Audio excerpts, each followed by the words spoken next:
Blessed be the name of the Lord. Blessed be the rock of our salvation. Isa sa mga pinakapopular na tourist attraction sa Europe, ang Leaning Tower of Pisa.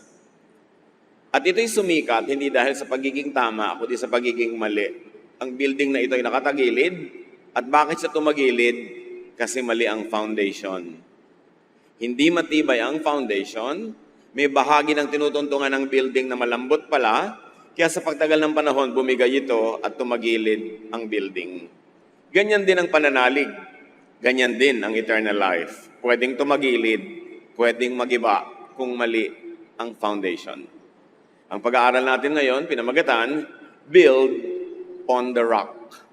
Kailangan matibay ang pundasyon ng ating pananalig, ng ating kaligtasan, ng ating buhay na walang hanggan. Salamat, Panginoon, dahil pwede kaming magkaroon ng rock as our foundation. Salamat sa inyo, Ama, dahil ipinadala niyo ang inyong anak na si Jesus upang maging tagapagligtas namin, gabay, guro, at tagapagpala. Sa sandaling ito, patuloy niyo po kaming pagpaliwanagan, Panginoon. Forgive us for all our sins, cleanse us, and now enable us to see you in a clearer way. Teach us, guide us. In the name of your Son, Jesus, we pray with thanksgiving. Build on the rock. Jesus speaks in Matthew 7:24 to 27. Therefore, everyone who hears these words of mine and puts them into practice is like a wise man who built his house on the rock. The rain came down, the streams rose, and the winds blew and beat against that house, yet it did not fall, because it had its foundation on the rock. Sino man daw ang makapakinig ng salita ng Panginoong Diyos, ni Jesus, at sumunod dito, at ito'y isabuhay, ay matutulad sa isang napakatalinong tao na nagtayo ng bahay sa ibabaw ng malaking bato, bundok na bato. Umulan man daw, tumaas ang tubig, lumakas ang hangin at hampasin ang bahay na ito, ay hindi ito matutumba, hindi ito matitinag, dahil ito ay nakaugat, nakatungtong sa bato. So hearing and obeying the words of Jesus is like building a house on the rock. And take note of the Greek rendition, the rock, not a rock.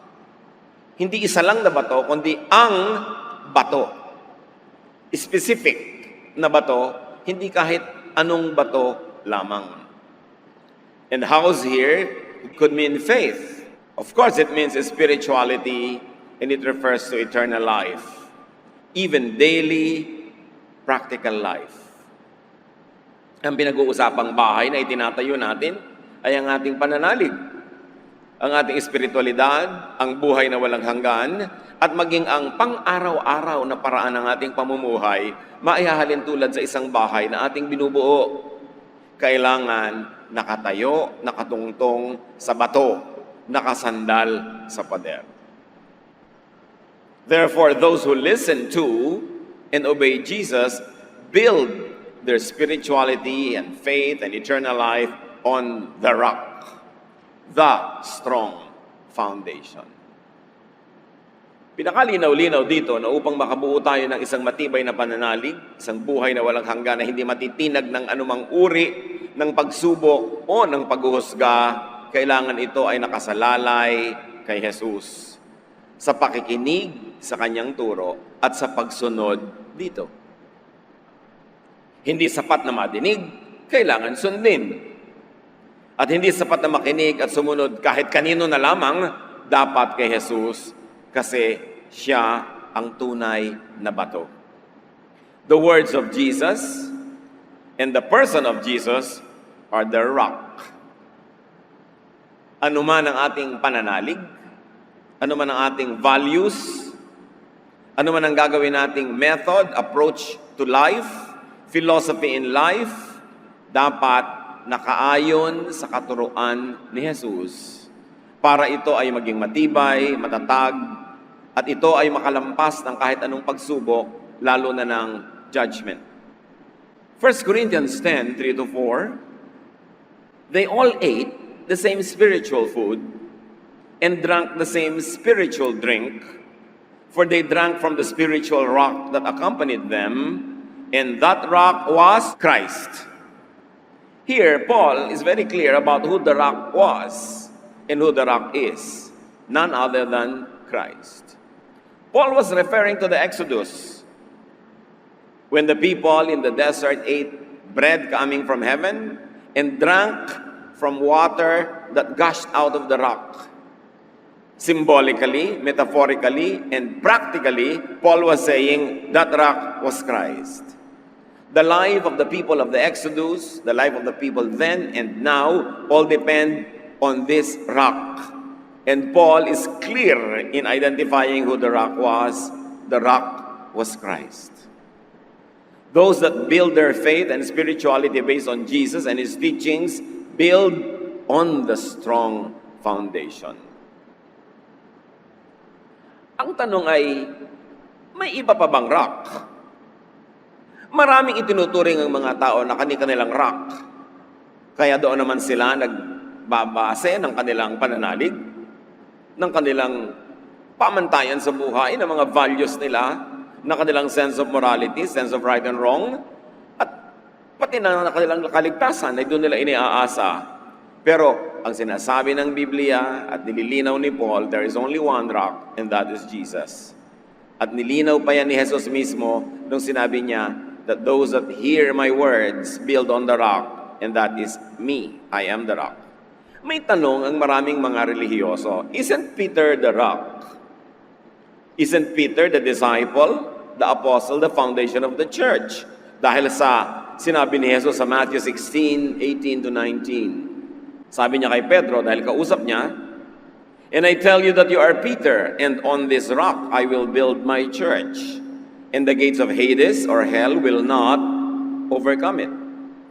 Napakaraming naging misreading ng verse na ito. Ang pinagmulan nito ay yung kwento na isang araw na nagdatingan ang mga disipulo ng Panginoon mula sa pagmimisyon kung saan-saan, ay tinanong sila ni Lord. Sabi ni Jesus, ano ba ang sabi ng mga tao kung sino ako?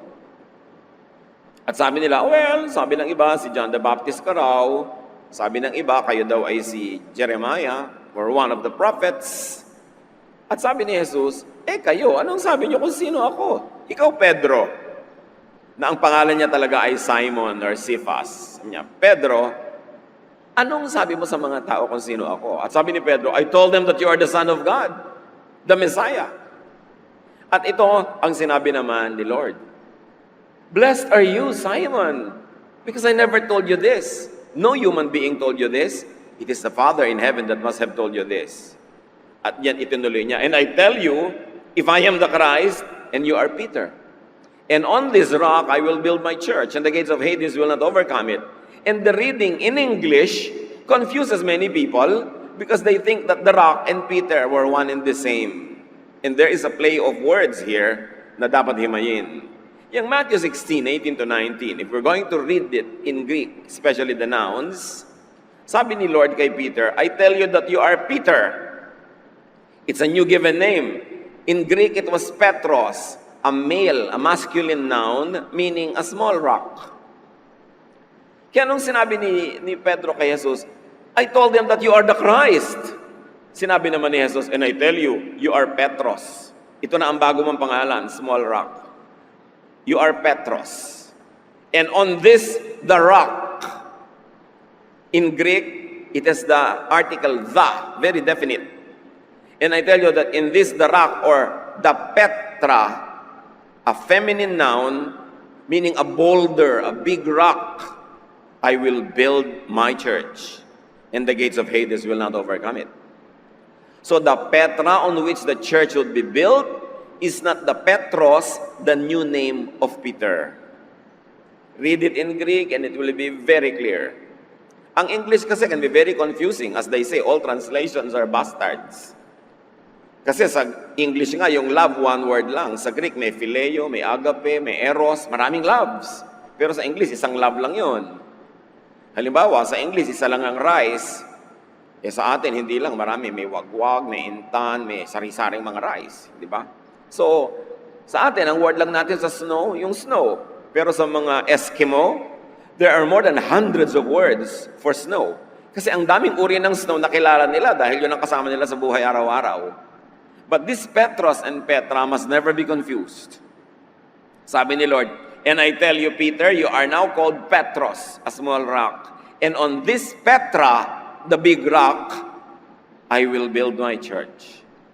Peter, the small rock, is made distinct from Petra, the big rock or boulder, by the masculine and the feminine forms of the nouns. Dalawang topic ang pinag-uusapan sa you are Peter and on this rock. You are Petros and on this Petra. The definite article, the, used with the Petra, the rock. Yung kay Peter, rock lang, or small rock, walang the. Magkabukod talaga yon. The rock is the strong, hard, unchanging truth. Rock is not Peter, because he is not the truth. Jesus is the truth. Jesus is the rock. At hindi na subject to interpretation ang 1 Corinthians na sinabi ni Paul, the rock was Christ. Sinabi kay Peter ni Lord, on this rock, ano yon? On this truth, on this power that I am the Messiah, the Son of the living God, the church will be founded and built. Appreciate natin yung exchange of ideas ng kwento. Sabi ni Lord, anong sabi niyo kung sino ako? Puro mali ang mga akala ng tao kung sino ako. Sabi ni Peter, ang sabi ko po, kayo ang Mesiyas. Kayo ang anak ng Diyos. At sabi naman ni Lord, aba, kung gano'n na ako ang Mesiyas, ako ang anak ng Diyos, ikaw ngayon tinatawag kong Pedro, small rock. And on this rock, balik sa usapan, on who I am, on the fact that I am the Messiah, I am the Son of God, on this rock, I will build my church. Magkakaroon ng church dahil ako ang anak ng Diyos. Magkakaroon ng church dahil ako ang Mesiyas. Paano naman magkakaroon ng church founded on Peter na isang, kailangan natin siyang irespeto, marami ang kanyang serbisyo sa church, pero hindi siya ang anak ng Diyos at hindi siya ang tagapagligtas, hindi siya ang namatay sa krus, hindi siya ang nabuhay na muli. Paano naman ipapatong sa kanyang iglesia? Paano naman siya ang magiging foundation ng church? All common sense tells you that it cannot be. And the subject of the paragraph was who Jesus was.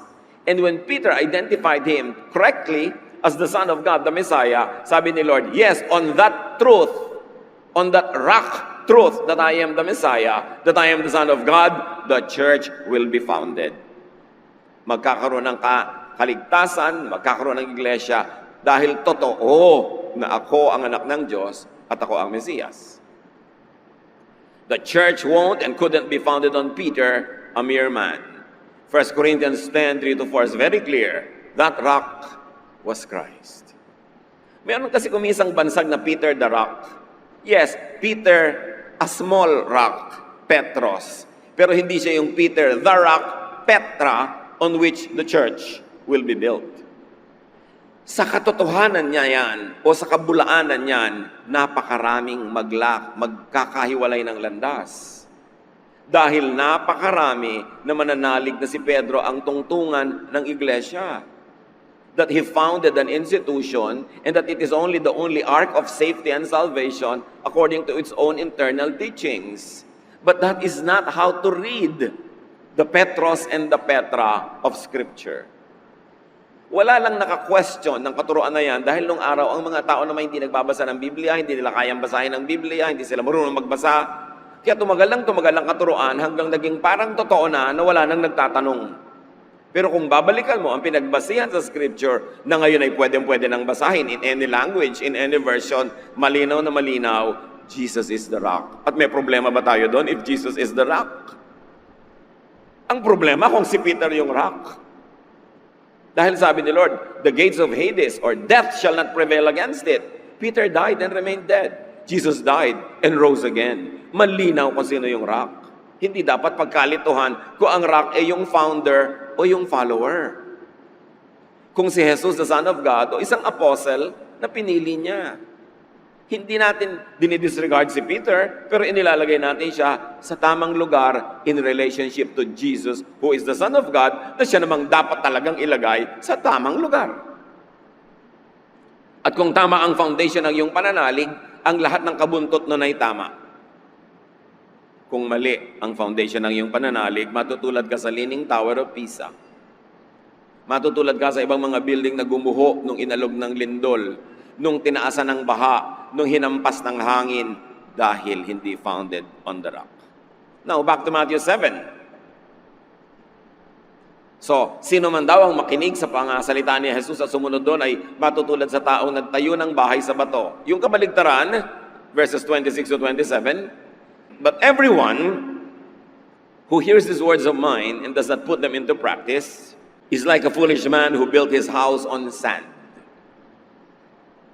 The rain came down, the streams rose, and the winds blew and beat against that house, and it fell with a great crash. Sabi niya, sa kabaligtaran naman, sino mang makinig ng salita kong ito at hindi sumunod, hindi pairalin sa buhay niya, ay matutulad siya sa isang hangal na taong nagtayo ng bahay sa buhangin. Nang bumagsak ang ulan, nang tumaas ang baha, nang lumakas ang hangin, at hinampas-hampas ang bahay na ito, ay ito'y nagiba at nalaglag ito gumuho sa napakalakas na dagundong. Nagiba kasi it did not stand the test. The rain could be trials and very especially judgment. Those that base their faith on sand will not pass the test. Nasubukan nyo na ba na tumuntong sa buhangin sa tabi ng beach?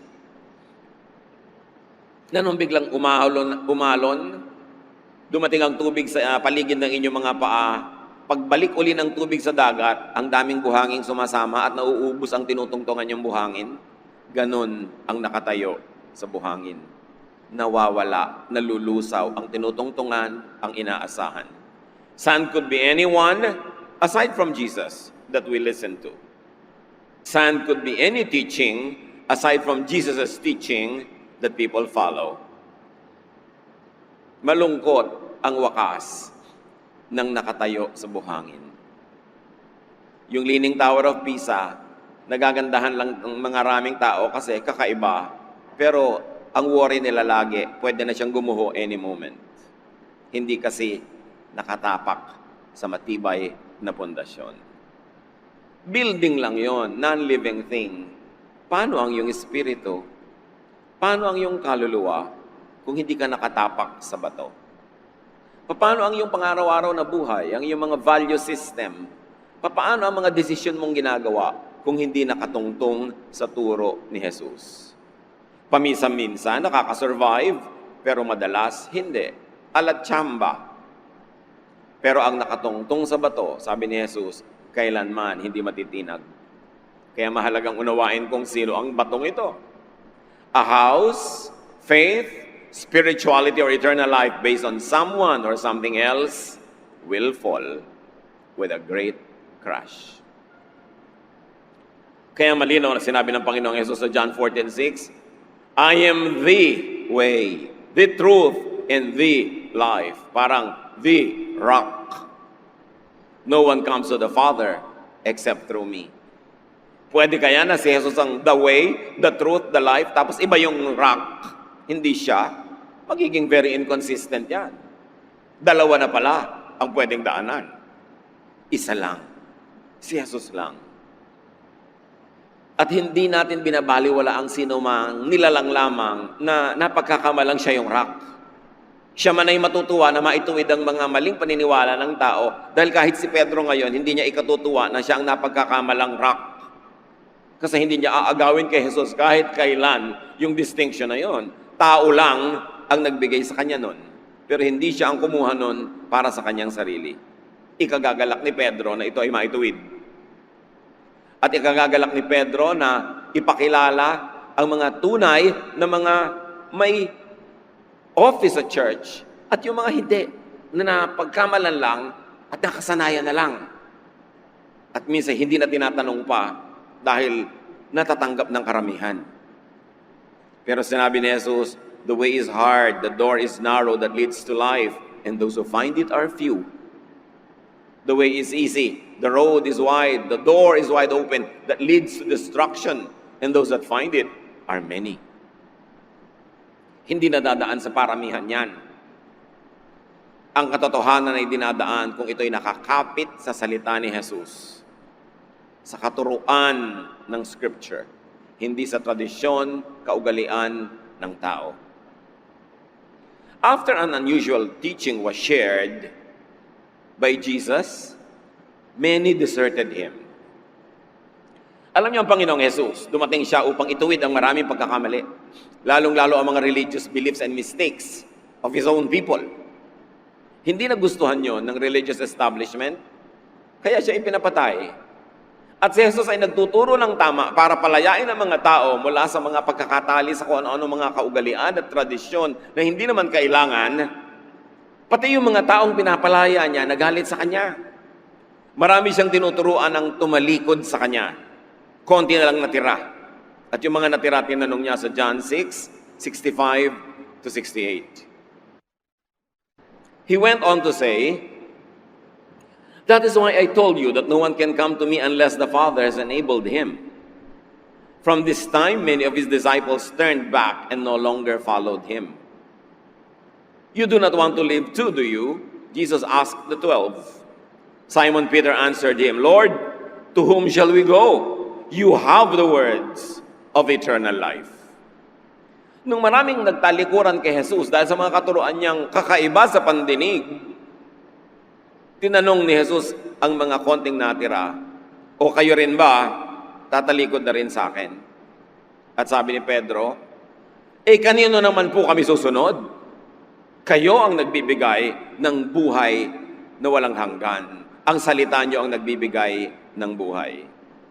Marami kasi ganyan mga relihiyoso Turuan mo ng tama, magagalit sa'yo. Palayain mo mula sa mga kadiliman, magagalit pa.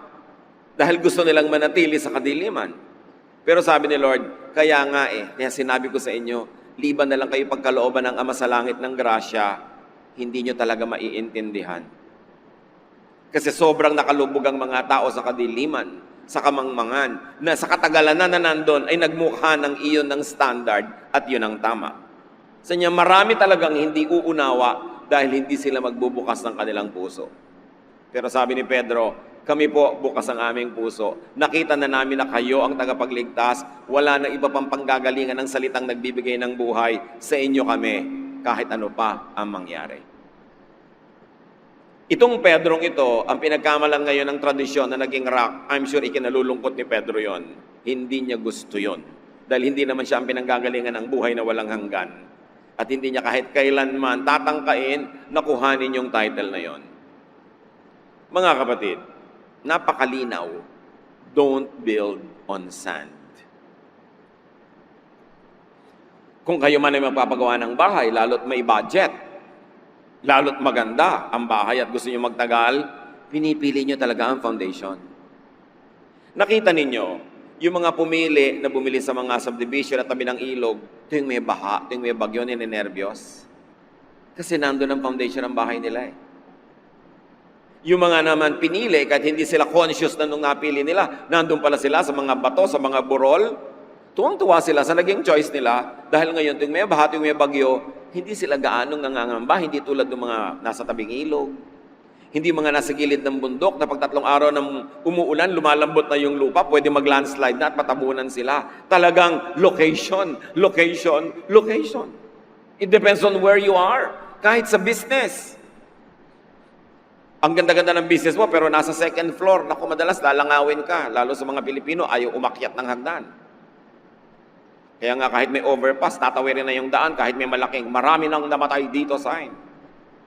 Ayaw umakyat ng hagdan. Ang negosyo mo nasa 2nd floor. Nako, himala na lang para yan mabuhay. Location, location, location. Nakakita na ba kayo ng mga bahay na mas mababa kaysa sa kalsada? Merong nawala ng preno, sa silong nila nagtuloy. Location. Bahay lang yon. Ang kaluluwa nyo, ang kaligtasan nyo, saan nakalagay? Pag dumating ang araw ng paghuhukom, will you pass the test? Will you be with the majority? Sabi ni Lord, the road is narrow, the door is narrow, the road is difficult that leads to life. Those that find it are few. There is no security in the majority when it comes to spiritual correctness. Sinabi na sa scripture na napakaraming maliligaw. Identify who and what is sand in your life. Ano ang pinagmumulan ng maling turo? Ano ang pinagmumulan ng hindi naman mukhang maling turo dahil mukha namang tama, pero pagdating ng araw, lalabas din palang mali. Sabi sa Hosea 4:6, "My people are destroyed for lack of knowledge." Dahil sa kakulangan ng kaalaman, dahil sa kamangmangan, ang mga tao ay mabubulid, maliligaw, masisira. So don't build on just any small rock. Build to last. Nakikita niyo yung mga ginawa ng mga ninuno natin, mga bahay na bato? Mga nakatayo pa hanggang ngayon. They built to last. Pero meron naman ang liliit lang ng mga pundasyon, halos wala. Ang dali-daling mag-iba. Paul said in 1 Corinthians 3:10-15, "God was kind and let me become an expert builder."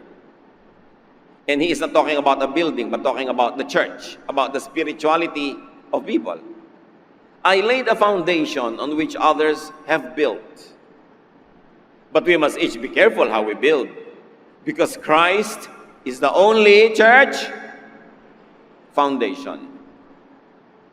Christ is the only foundation. Whatever we build on that foundation will be tested by fire on the day of judgment. Sabi niya, napakabait sa akin ng Diyos. Tinuruan niya akong gumawa ng tama.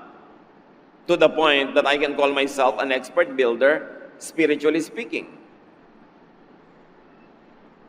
At dahil sa napakatibay na ginawa kong pundasyon, kasi siya nagturo ng salvation sa mga Gentiles, nakagawa ako ng pundasyon na pwedeng tungtungan ng gagawaan ng iba at matibay ang gagawin nila kasi ginawa ko matibay ang foundation na yon. At bakit matibay ang foundation ko? Kasi ang foundation ko, si Jesus mismo.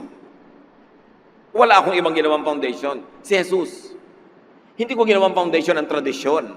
Hindi ko ginawang foundation yung law, yung old order, but the new teachings of Jesus. That's why in its newness, the church reached to the Gentiles. Otherwise, it would have not reached the Gentiles kasi yung old order, pang Jews lang. Maraming hinarap si Paul ng mga pasakit, persecution, dahil ang itinuro niya, bago sa tenga ng mga nakinig. Tulad din ang itinuro ni Jesus na bago sa tenga ng mga nakinig. Pero alam niyo ba na ang tunay na paglagong espiritual ay nasa patuloy na pagbabago, not in conservatism. Alam niyo mga conservatives, ayaw nila magbago ng isip. Yung nakalakihan nila, yun na. Kung ano yung nakasanayan nila, yun na. Pero we change from glory to glory to glory. And you cannot change unless you destroy the old. You cannot build a new one unless you destroy the old. And there should be no sentimentality or romanticism in the destruction of the old. Because we continue to grow and evolve in our spirituality. And we grow from glory to glory. But the foundation is the never-changing fact that Jesus is the rock. Exodus times pa lang, hanggang panahon nila Paul, hanggang ngayon, siya pa rin yung rock. At sabi ni Paul, whatever we build on this foundation will be tested on the day of judgment. Lahat tayo mga kapatid, kasama sa pagbuo ng spiritual house, the church. Ang foundation si Jesus. Bawat miyembro ng church naglalagay ng isang bato, isang brick, isang part. Lahat tayo kasi bumubuo nung body of Christ. Pero sabi ni Pablo, alam nyo, yung mga pinaglalagay nyo dyan, itetest siya ng panahon. Kumakanta ka, yung kanta mo, itetest siya ng panahon. Nagtuturo ka ng Bible class, itetest ng panahon. Naglilingkod ka, nagdodonate ka, may ginagawa ka, susubukin niya ng panahon. At ang susubukin, ano yon? Nagbunga ba yan ng kaligtasan ng iba? Nagbunga ba yan ng paglago ng mga naligtas na? Talaga bang may bunga o wala? Kasi, sabi sa ni Jesus, you must bear fruits that remain. Kaya dapat quality. Kakanta ka, malinaw ba yung letra o parang nilalamon mo ang mga letrang para kang umaatungal na binabangungot? Kasi kung hindi nila naintindihan, hindi tatalab sa espiritu, walang mababagong ugali, walang maliligtas, walang i-improve na area of salvation, therefore walang bunga. Time will test the fruit of your work. Nag-preach ka, nag-Bible study ka, nalinawan ba yung leksyon? Yung linaw na nagkaroon ng pagbabago yung espiritu. Kasi yung espiritu ang eternal eh. Nagkaroon ng improvement. Nalapit ba ng nalapit sa original na image ni Jesus? Yung taong nakinig sa iyo dahil sa linaw ng iyong pagtuturo. Sa bait na ipinakita mo, buti, naituro mo ba ang kabutihan ni Jesus? Sa kagandahang loob mo, sa excellence ng iyong pagtatype, sa excellence sa paggawa mo ng poster o ng dekorasyon na elevate ba yung espiritu ng mga tao para makita nila yung kagandahan ng Diyos? That they are transported from their mundane daily existence to a higher level of spirituality because of your art or your science or your craft. Time will test your work. Okay, nagbigay ka ng donation, pero saan? Kanino? Yung bang ibinigay mo na yon nagkaroon ng bungang kaluluwang naligtas? O mga naligtas na naturuan, umasenso, o mga nagugutom na napakain, kailangan may bunga. Sabi ni Paul sa pagpapatuloy, then, everyone will find out if we have used gold, silver, and precious stones, or wood, hay, and straw. We will be rewarded if our building is left standing. But if it is destroyed by the fire, we will lose everything. Yet we ourselves will be saved, like someone escaping from the flames. Sabi niya, kumanta ka, pero gold ba, silver, precious stone, o kahoy, damo? Nagbigay ka, pero mahalaga ba sa'yo? O mga tira-tirahan mo lang ang ibinigay mo? Nagbigay ka ng talent, pero yung best ba? O yung pwede na yan? Sabi niya, alam niyo, i-expose siya ng panahon. Kasi lahat ng ginawa mo, dadaan sa apoy. At lahat ng matutupok, baliwala, hindi madadala sa kabilang buhay. Yun lang hindi matutupok because of its quality. Ang madadala mo, crowns of life, crowns of glory in eternity.